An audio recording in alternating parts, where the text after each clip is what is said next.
Bon, ça commence à faire 3000 ans qu'ils sont en train de me demander leur putain de vidéo là, il va bien falloir que je la fasse au bout d'un moment. Hein. Flemme de ouf. Faut l'enregistrer, faut faire le montage. Bon, c'est bien parce que c'est vous, hein.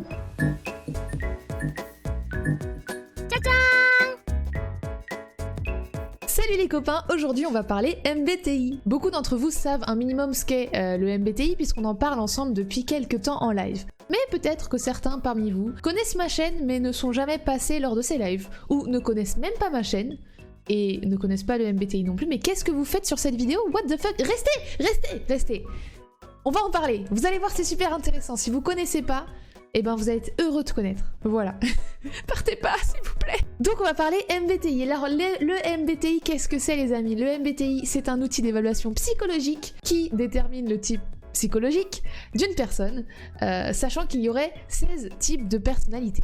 Cet indicateur va identifier les dominantes psychologiques en termes de management et de relations interpersonnelles. Donc en gros, il répartit les personnalités en fonction de comment chacun va organiser sa vie et comment chacun va fonctionner dans tout ce qui est relationnel. Alors comment on fait pour savoir sa personnalité? C'est là où j'interviens.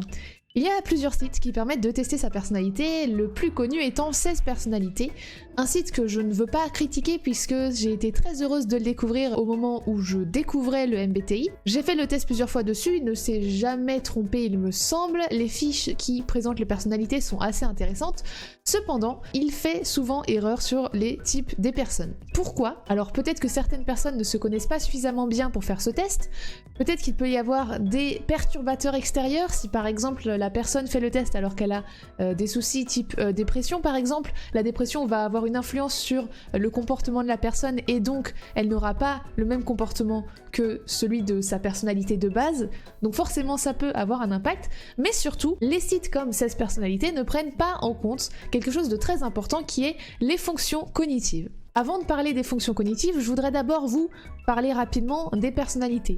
Comme vous pouvez le voir, on a 4 lettres qui composent le terme, on va dire, de personnalité. ISTJ, ESTJ, ENFP, etc. Chaque lettre du type est en fait le choix entre 2 lettres possibles. Par exemple, E et I, c'est pour extraverti, introverti. N et S pour intuition et sensation. T et F pour pensée et sentiment. Et J et P pour jugement et perception. Tel que le présente le site 16 personnalités, en fonction de ce qu'on va favoriser dans notre comportement, on va avoir plutôt une des lettres. Je prends un exemple qui me semble le plus simple, c'est celui de la pensée versus le sentiment. Quand on va se retrouver à devoir prendre une décision où on hésite entre notre raisonnement logique et nos sentiments, on va avoir tendance à suivre plutôt l'un ou plutôt l'autre. On va avoir tendance soit à suivre nos sentiments, quitte à ce que ce soit pas très rationnel comme choix, ou suivre le rationnel, quitte à étouffer un petit peu ses sentiments.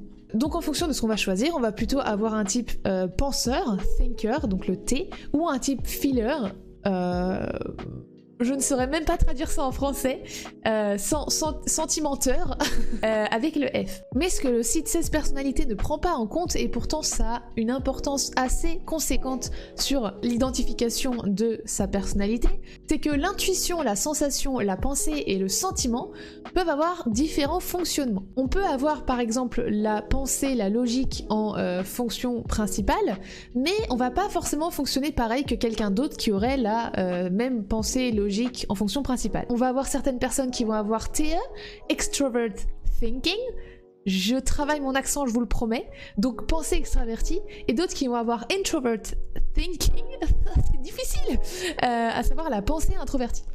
Donc 2 personnes peuvent avoir le T dans leur personnalité, mais en fait ça va pas du tout être le même fonctionnement. Et ça, le site des 16 personnalités le prend pas en compte, donc c'est normal du coup qu'il y ait des erreurs dans le test. Donc moi ce que je vous propose, on va aller étudier ces fonctions cognitives ensemble. Enfin, étudier, le terme est un petit peu lourd. En fait, je suis allée chercher des informations un petit peu partout pour essayer de comprendre au maximum les différences entre ces fonctions, et je les ai simplifiées comme j'ai pu pour que ce soit assez digeste, assez sympa à voir ensemble, et que ça ressemble pas à un cours magistral. À l'origine, je voulais juste présenter ces différentes fonctions, et puis je me suis rendu compte en le faisant en live que chacun pouvait s'identifier à une des fonctions, et que finalement c'était comme une première phase du test. Donc finalement, on a réussi à identifier les personnalités de plusieurs d'entre vous grâce à l'étude de ces fonctions cognitives. Ce que je vous propose aujourd'hui, c'est de vous parler de ces fonctions cognitives de la manière la plus simple et agréable possible et que vous puissiez identifier quelle est la fonction qui vous semble le plus vous correspondre. Et après avoir fait tout ça, vous pourrez savoir quelle est votre personnalité. Alors quand j'ai fait ce test en live, il a pris un petit peu de temps. Il a pris 1 heure, voire 1 heure et demie. Bon, en live, on discute, c'est vrai que je réponds aussi aux interactions. Malgré tout, ça prend un peu de temps. Donc il est possible que tout ce que je vais vous proposer là dure 1 heure, 1 heure et demie, je ne sais pas à quel point je pourrais raccourcir avec le montage. Ce que je propose, c'est qu'au lieu de vous proposer une vidéo super longue que vous ne regarderez jamais bien sûr, je fasse une petite playlist avec plein de petites vidéos qui correspondent à chaque fonction cognitive. Par exemple, vous pouvez voir la première lettre, le N, qui est l'intuition. On a l'intuition extravertie et l'intuition introvertie. Ces deux vont être intéressants à comparer comme pour toutes les fonctions qui vont suivre, mais on peut isoler une vidéo, faire juste une vidéo sur l'intuition, après je vais faire juste une vidéo sur la sensation, etc., etc.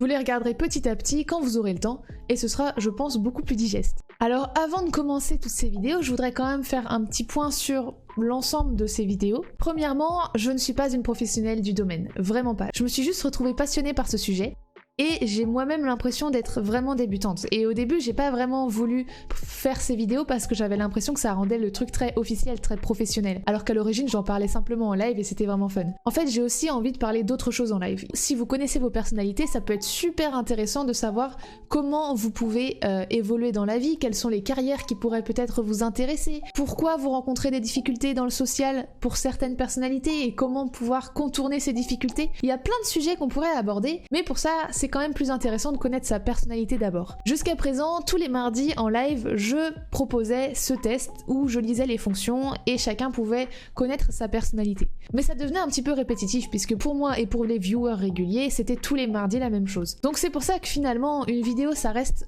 plus pratique, comme ça chacun peut regarder cette vidéo à n'importe quel moment et arriver ensuite sur les lives MBTI un petit peu plus poussés. Mais comprenez bien que je reste une débutante passionnée, qu'il est possible qu'il y ait des erreurs, j'ai fait de mon mieux pour trouver des informations qui tiennent la route, mais je suis loin d'avoir fait des années d'études sur le sujet, donc ne soyez pas trop dur avec moi si vous voyez des erreurs. Quand je vais expliquer les différentes fonctions, je vais lister différentes caractéristiques de ces fonctions. Il faut bien comprendre que c'est l'ensemble de ces caractéristiques qui fait que vous pouvez être concerné par cette fonction.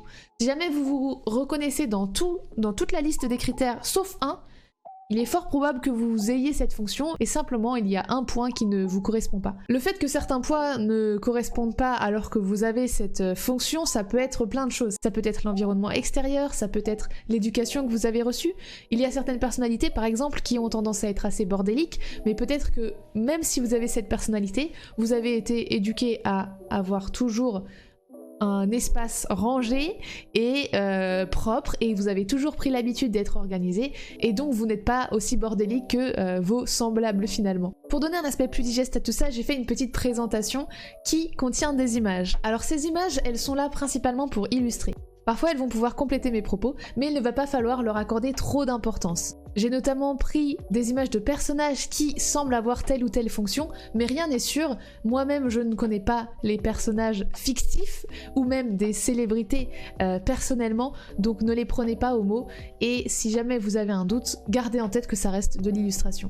Enfin, je tiens à préciser que je vais aborder le thème avec humour, parce que j'aime bien aborder les choses avec humour, parce que je trouve que ça passe mieux, mais sachez qu'à aucun moment je ne veux me moquer de qui que ce soit. Je ne vais pas parler de ma personnalité et de mes fonctions pour rester la plus neutre possible, mais je suis bien sûr concernée par certaines d'entre elles, donc sachez que la plupart de l'humour que je vais faire, ça va aussi être de l'autodérision. Si jamais à certains moments mon humour blesse certains d'entre vous, j'en suis profondément désolée et ça n'est vraiment pas mon intention. Et enfin, si jamais ce sujet vous intéresse et que vous avez envie d'en parler avec moi, ou si vous voulez en savoir plus sur chaque personnalité, n'hésitez pas à passer sur ma chaîne Twitch.